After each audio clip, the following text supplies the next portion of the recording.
नमस्कार दोस्तों, स्वागत है एक बार आप सभी लोगों का फिर से आपके अपने YouTube चैनल स्टडी रूफ में। मैं प्रकाश केसरवानी आप लोगों को पढ़ा रहा था मॉडर्न हिस्ट्री। बहुत ही बेहतरीन तरीके से मॉडर्न हिस्ट्री चल रही है। एक एक टॉपिक पर पूरा डीपली एनालिसिस की जा रही है। बहुत ही बारीकियों से पढ़ रहे हैं और बहुत ही इंटरेस्टिंग में पढ़ रहे हैं। अगर आप लोगों को मजा आ रही हो तो लाइक करके जरूर बताइएगा कैसा लग रहा है आप लोग को वीडियो। और अगर आप इस चैनल पर नए हैं, पहली बार मॉडर्न हिस्ट्री थंबनेल देख कर आए हैं, तो वीडियो को पूरा जरूर देखिएगा। हम आपसे वादा करते हैं आपको वीडियो बहुत ज्यादा पसंद आएगा और आप पुरानी सारी क्लासेस देखेंगे। एक क्लास देखने के बाद क्लास 19 चल रही है, 18 क्लास में छोटे छोटे लेक्चर बनाए जा रहे हैं, जिससे कि आप कोरोना टाइम में थोड़ा थोड़ा ये एब्जॉर्व करें, लेकिन धीरे धीरे थोड़ा थोड़ा कुछ ना कुछ सीखते रहें। तो आज के जो क्लास है, आज हम देखेंगे सूरत विभाजन। पिछले 2-3 क्लास से हम चर्चा कर रहे हैं, सूरत विभाजन देखने वाले हैं। और हमने जब कांग्रेस की इंपॉर्टेंट मीटिंग्स बता रहे तब भी सूरत विभाजन के बारे में आपको बताया था। तो आज हम उसकी डिटेल एनालिसिस करेंगे। तो देखिए, सूरत विभाजन 1907 में होता है। सूरत स्प्लिट नाम से जाना जाता है ये घटना। इसके पहले की 1-2 साल की घटना फिर से थोड़ा सा जान लेते हैं। 1905 में हमने आपको बताया क्या होता है बंगाल विभाजन। अंग्रेजों ने बंगाल को ये प्रशासन का हवाला देते हुए 2 भागों में बांट दिया। बंगाल, बिहार, उड़ीसा वाला जो पोर्शन था उसको वेस्ट बंगाल बोल दिया, जिसकी राजधानी कलकत्ता कर दी। और जो इधर असम का और बांग्लादेश का जो रीजन था, इसको मिला के ईस्ट बंगाल बना दिया, जिसकी राजधानी ढाका कर दी। उनका मकसद ये था कि मुस्लिम अलग हो जाए, हिंदू अलग हो जाए, और वो करने में सक्षम हो गए।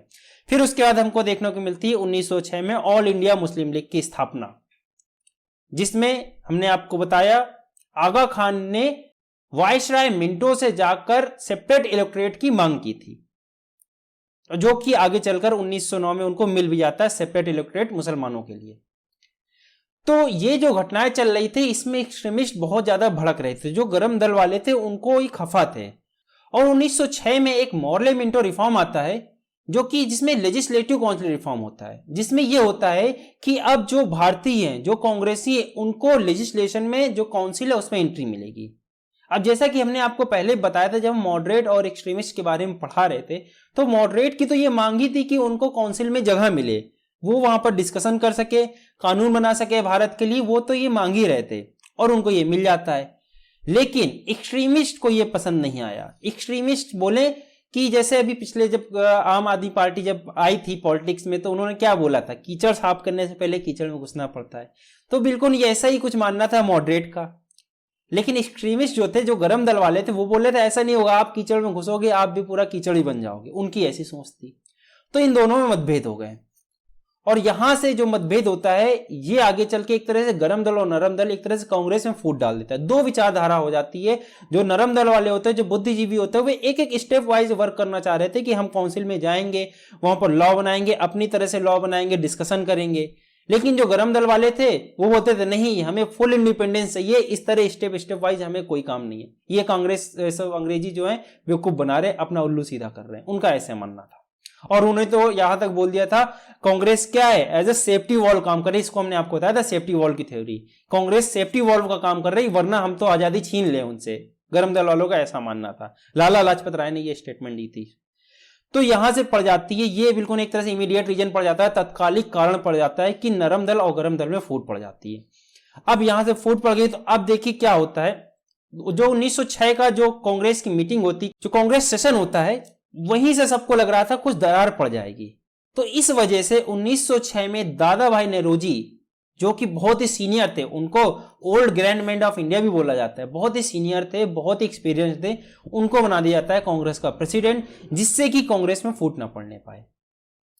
तो इस समय कलकत्ता में सेशन हो रहा था 1906 में, और यहीं पर पहली बार स्वराज की मांग की गई थी। किसी के स्वराज की मांग की गई थी पहली बार खुल के, कि हमें अपना राज्य चाहिए, स्वराज। पहली बार डिमांड। 2 चीज था, मोस्ट इंपोर्टेंट क्वेश्चन है। एक तो रीजन ये था कि कांग्रेस में फूट न पड़ने पाए, इस वजह से 1906 में दादा भाई नेरोजी को बना दिया जाता है कांग्रेस का प्रेसिडेंट, जिससे कि जो होता है नहीं, जब कोई बुजुर्ग आ जाता है तो घर के जो बच्चे होते हैं भले ही आपस में लड़ रहे हो शांत हो जाते हैं। तो वैसे ही कुछ हाल था। दादा भाई नेरोजी, जब the grand old man of India इनको बोला जाता है, इनकी उपाधि है, ये जब आ जाते हैं प्रेसिडेंट बना दिया जाता है, तो थोड़ा इनकी रिस्पेक्ट करने के लिए शांत हो जाते हैं लोग। और साथ ही साथ इस बार इन्होंने डिमांड की थी स्वराज की खुलकर। पहली बार स्वराज की डिमांड की गई। और ये जो वर्ड है ना, स्वराज वर्ड, इसको यूज किया गया, सबसे पहले यूज किया था दयानंद सरस्वती ने, जो मतलब जिसको क्वाइंड किया, कहते हैं ना किसने इसको सबसे पहले बोला, तो दयानंद सरस्वती ने क्वाइंड किया है स्वराज वर्ड, जिसको यूज किया गया था 1906 में पहली बार कांग्रेस सेशन में। ठीक है, अब देखिए 1906 तो टल गया। अब बाकी हमने आपको पिछले बार भी बताया था, मुसीबत एक बार टल गई लेकिन कब तक टलेगी, वही कहते हैं ना, बकरे की अम्मा कब तक खैर मनाएगी। 1907 का सेशन आता है, वापस मतभेद तो चल ही रहे थे। दो लोग थे, एक थे मॉडरेट की तरफ से रास बिहारी घोष और गरम दल की तरफ से थे लाला लाजपत राय। नरम दल से कौन? रास बिहारी घोष, और गरम दल से लाला लाजपत राय। ये दोनों चुनाव में खड़े होते हैं और जीत जाते कौन? रास बिहारी घोष, यानी कि नरम दल वाले। रास बिहारी घोष बन जाते हैं प्रेसिडेंट कांग्रेस सेशन के 1907 के।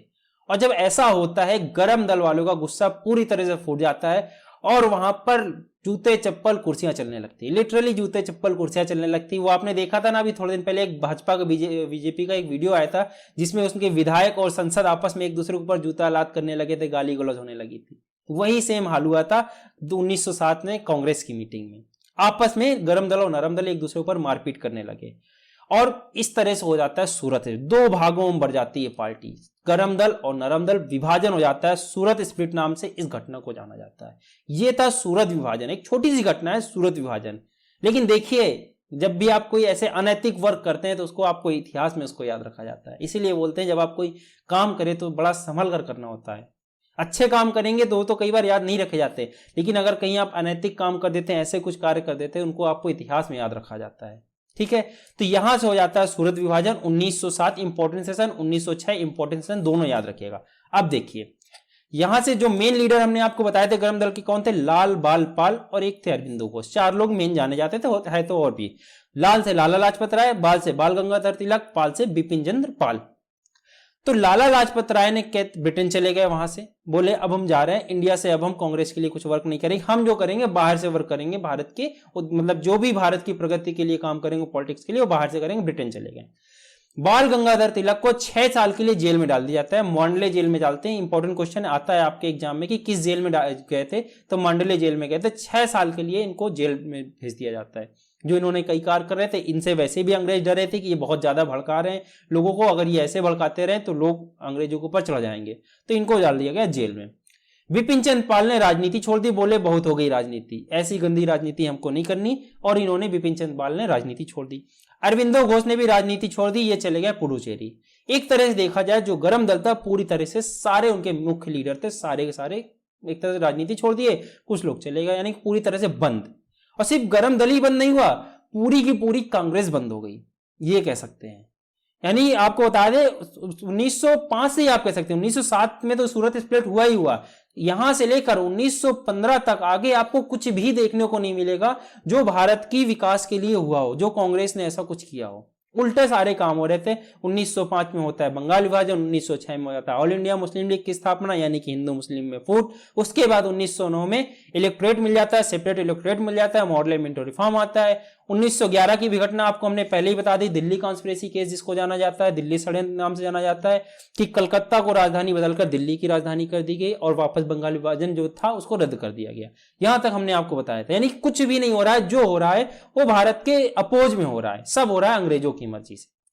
अब तो यहां तक था हमारा सूरत स्प्लिट। अब चलते हैं 1914, 6 साल के लिए जेल गए थे ये, 1908 में जेल चले गए, 1914 6 साल के लिए चले गए। अब होता है बाल गंगाधर तिलक रिटर्न्स।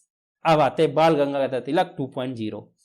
1914 में आते हैं, वापस एक्टिव रोल प्ले करते हैं, और 1916 में एक बनाते हैं होम रूल लीग की स्थापना करते हैं, एक अलग पार्टी बनाते हैं। जैसे कांग्रेस थी तो वैसे इन्होंने एक अलग पार्टी बनाई जिसको होम रूल लीग जाना जाता है। उस समय एनी बेसेंट थी, आयरलैंड में एक ऐसे ही एक होम रूल लीग चल रही थी, उसी के तर्ज पर सेम भारत में बनाई गई होम रूल लीग। वहां पर भी थी, आयरलैंड में भी होम रूल लीग बनी थी, उसी के तर्ज पर इन्होंने एनी बेसेंट के साथ मिलकर बना the home rule league. Annie Besant कहां की थी? आयरलैंड की थी। इसी के चलते हमने आपको बताया था 1917 में एनी बेसेंट को क्या बनाया जाता है? कांग्रेस का प्रेसिडेंट बनाया जाता है, और ये पहली महिला थी जो कांग्रेस प्रेसिडेंट के उसमें नियुक्त हुई थी। तो बाल गंगाधर तिलक और एनी बेसेंट ने मिलकर बनाई क्या? होम रूल लीग की स्थापना कर दी 1916 में, और ये वापस उसी पहले के जैसा काम करेंगे, लोगों को अवेयर करेंगे, बताएंगे, स्वराज की भावना जगाएंगे, एकजुट करेंगे, ये सब काम करना, फिर से राष्ट्रवाद की भावना फिर से जगाना शुरू कर दिया, और अंग्रेज जो कर रहे थे उनको भड़काना शुरू कर दिया। फिर से वही काम, एक तरह से पुराना काम वापस चालू। तो इसके बारे में बाकी हम डिटेल में कल की क्लास में पढ़ेंगे। होम रूल लीग में कहां पर कौन कौन एक्टिव था, क्या क्या काम कर रहे थे, कौन कौन सी पत्रिकाएं छप रही थी, न्यूज़पेपर कौन कौन से छप रहे थे, सारा कुछ आपको हम अगली क्लास में होम रूल लीग के बारे में बताएंगे। आगे चलते हैं थोड़ा सा आगे। 1916 में एक और घटना होती, जैसा कि हमने बताया 1907 में क्या हुआ, सूरत स्प्लिट हो गया।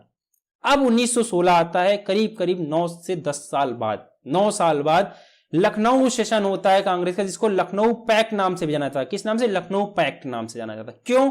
क्योंकि इसमें वापस कांग्रेस का मर्जर होता है। जो लोग लड़के आपस में गए थे 9 साल बाद वापस एक होते हैं।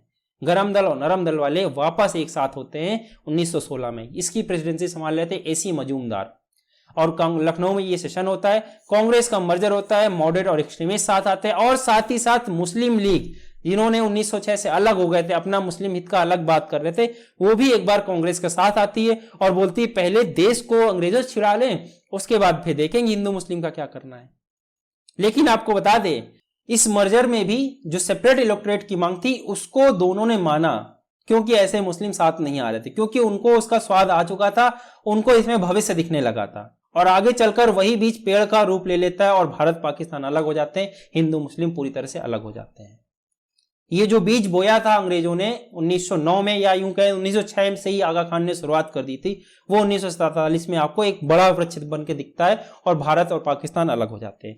मोहम्मद अली जिन्ना को इसमें बनाया जाता है एम्बेसडर ऑफ लखनऊ पैक्ट बोला जाता है। ये एम्बेसडर थे हिंदू मुस्लिम यूनिटी का, मतलब मोहम्मद अली जिन्ना हिंदू मुस्लिम यूनिटी के एम्बेसडर माने गए थे उस समय। इनके चलते बोला गया था कि हिंदू मुस्लिम को एक लाया जाए। कांग्रेस में आते हैं वापस और पहले लड़ते हैं अपने भारत के लिए, अंग्रेजों से लड़ते हैं, बाद में हिंदू मुस्लिम देखेंगे। तो मुस्लिम लीग, मॉडरेट और एक्सट्रीमिस्ट, गरम दल, नरम दल और मुस्लिम लीग सब लोग एक साथ आते हैं। इसी वजह से इस 1916 सेशन को क्या बोलते हैं? लखनऊ पैक्ट नाम से भी जाना जाता है, कांग्रेस मर्जर नाम से भी जाना जाता है।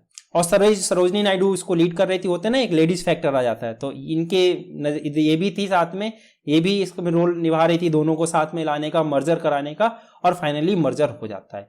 लेकिन जैसा कि हमने बताया दोनों ने सेपरेट इलेक्टोरेट की मतलब बात मान ली थी कि नहीं हाँ ठीक है, अब मान ही नहीं रहे मुसलमान कि नहीं सेपरेट इलेक्टोरेट खत्म नहीं करेंगे, तो भी मानना पड़ गया कांग्रेस को, चलिए आपकी बात मानते हैं लेकिन फिलहाल साथ आइए।